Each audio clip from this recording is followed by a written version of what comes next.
Hello everyone! Magandang hapon. Ipapakita ko nga pala naipakita ko na ito nung nakaraan. Yan, yung aking wild orchids na ganito kahaba. Ayan. Pero, nag-bloom na. Ayan. Yan nga pala yung aking wild orchids. 13 years old. Dati, nakabili lang ako ng ganito kaliit na sanga. Ganito lang siya sa halagang 150 pesos. At sabi ng binilhan ko ay wild nga daw.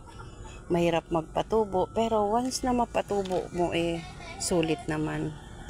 That time malakas yung aking kumpiyansa na mabubuhay ko siya. Kahit lumipas ang ilang taon parang ganito lang siya. Naging 3 piraso lang, naging 3 tangkay. Lumipas ang mga taon, lumago.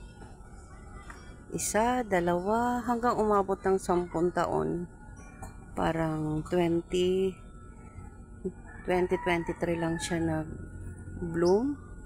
Tapos nagulat ako nung nag-bloom siya. Sunod-sunod na. Nagiging ganito siya, oh. Ayan. Ayan. Dati nakakapit lang siya sa puno. Tinanggal ko siya. Nilagay ko dito sa kaputol na galon.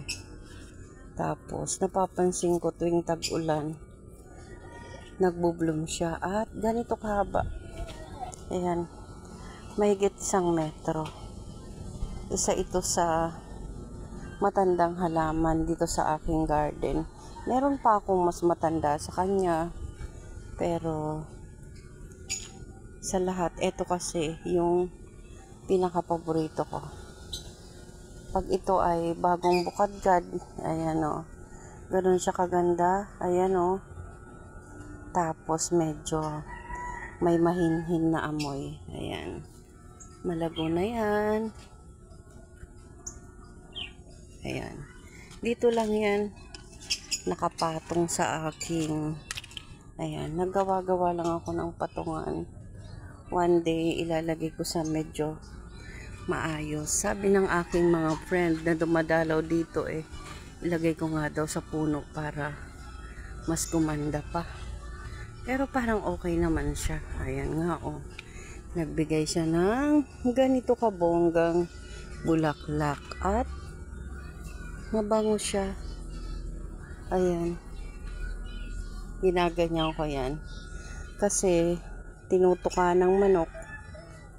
Dahil minsan, nakasayad na siya dyan. Sinasampay ko ng ganyan. Ayan. Pero kasi, baka mabali. Sayang.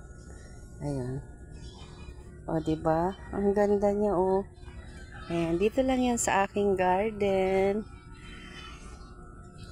Sa aking mga halaman na piniplex ko sa inyo everyday.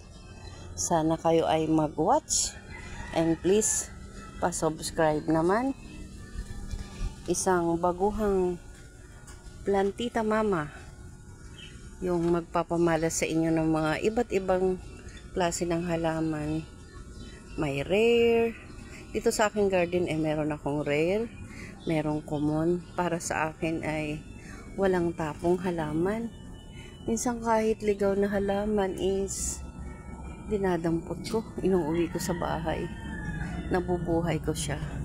Para sa paningin ko, ang lahat ng mga halaman ay maganda sa mata, mahalaga. Ayan, oh. Meron na nga rin palang mga nanghingi sa akin. Ayan, dito ko kinuha. Hindi ko lang alam kung nabuhay nila. Merong nagsabi hindi nila nabuhay. Meron naman nagsabi nabuhay nila. Pero ganun pa rin daw, walang pagbabago.